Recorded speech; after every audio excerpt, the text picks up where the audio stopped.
All right, guys. So that what a match! What a match that was. That was absolutely insane.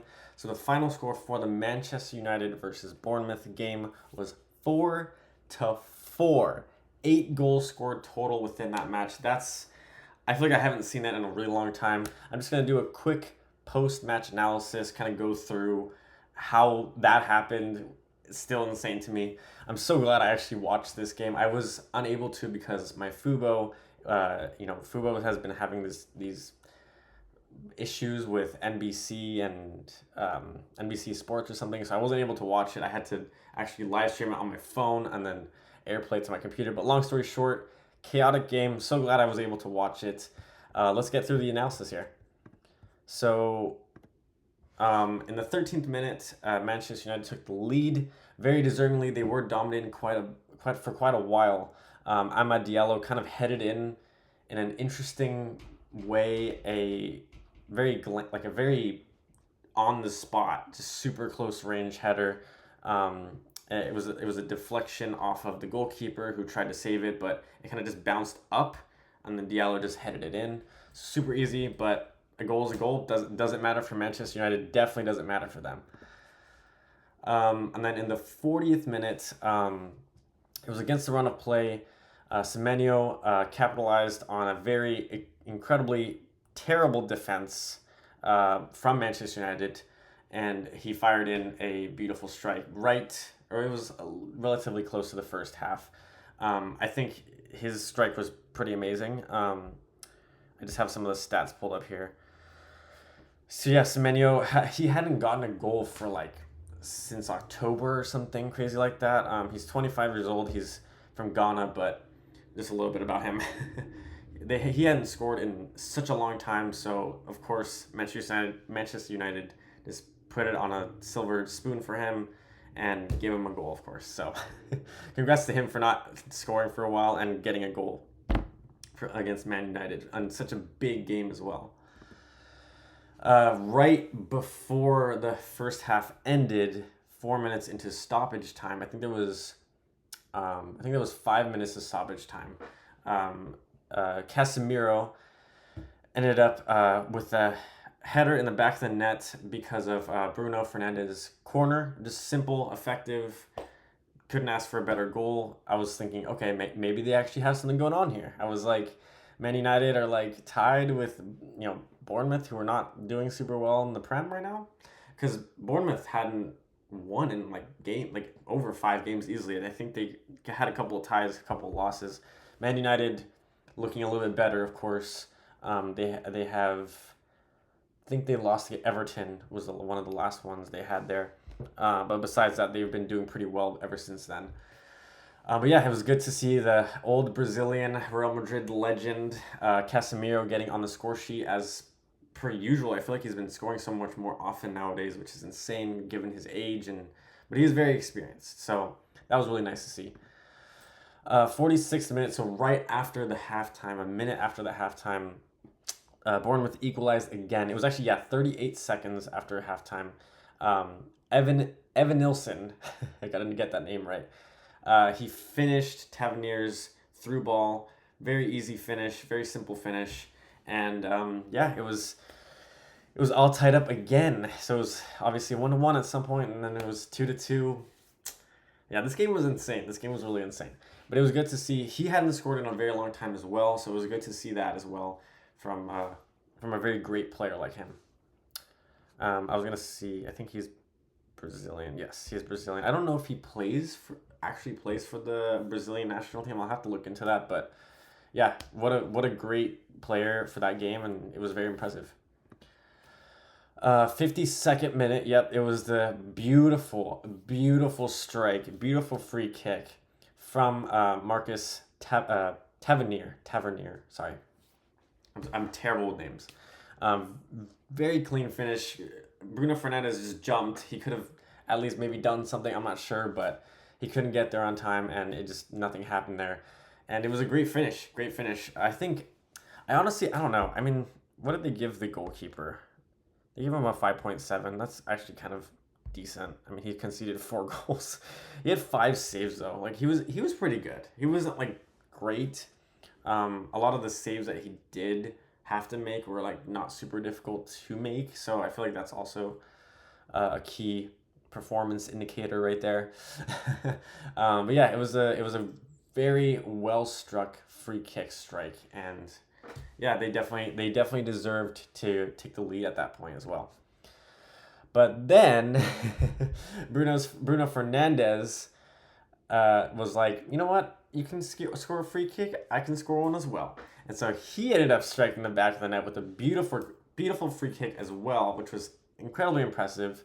I was, it was funny because when I was watching that, I was like, I was watching with my girlfriend in the other room, and I was like, I feel like he's gonna score this. I said, if Bruno Fernandez shoots, he's gonna score. If it's someone else, they might not score. I think the probability if he takes it is they're gonna score, and he ended up scoring. So I have elite ball knowledge. Okay, no, but it was actually really good to see Bruno Fernandes as well getting on the score sheet. A lot of like great players overall. That's the thing. My girlfriend actually and I were talking about this as well. We were like, why is it such a high scoring game? It's because both teams had really great attack, you know, an attack force, but their defense and the goalkeepers were not that great. And if you look at FOTMOB right here, I could pull it up, but the back end for Bournemouth, they have a 4.5 to 5.6, 6.2, and Man United have a 5.9, 5.9, like super low rating, and everyone else is green, like doing super well. So it's just Man United have to do better in terms of their defense, and Bournemouth, you know, because they have both excellent attack forces. It's just such an interesting thing to see. So after that, Cunha, he completed a crazy turnaround, and I was like, okay, this is surely it. No one else is gonna score after this. Man United are gonna take this home, get a crazy dub, 3-2, insane match, or 4-2. Or wait, it was 4-3. Sorry, 4-3. I was like, wait, what was the score again? I can't keep track. It was a kind of a chaotic goal, but it was a nice cutback from Sesko, finished it off, and yeah, it was. I thought that was it until 84th minute. Krupi, I don't honestly know him that well. I think he came on as a sub. Yes, he came on as a sub. He is 19 years old. He only played for 12 minutes. He came on in the what minute did he come on to actually? Yeah, not 90th. Sorry, 70th minute. So he scored like 78th, like 6 minutes after coming onto the pitch.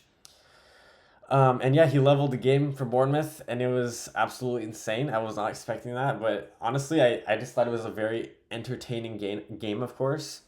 And yeah, so then once the game ended, they revealed who the player of the match was. I usually get my information from FOTMOB, as you can probably tell. I use that quite a bit. This is kind of my tablet here. I usually use FOTMOB as my kind of go-to for when I watch the games. It's pretty accurate stuff, so I recommend that. But the game goes to Bruno Fernandes as the player of the match. Sorry, I think he's fully deserved. Some quick stats on him. He obviously got a goal, beautiful free kick, and a assist. He played as a defensive mid. He got an 8.8 rating. He completed the most passes, which was 44 in the match, and he created the most chances, 5. Total shots was 3 overall. So very, very impressive stats. And honestly, Bruno Fernandes, I'm as much as I appreciate Ronaldo, I think he's one of the GOATs of football. I think Portugal have a very decent chance of winning the match, or of winning the World Cup. Sorry, because of Bruno Fernandes. I think he's actually phenomenal.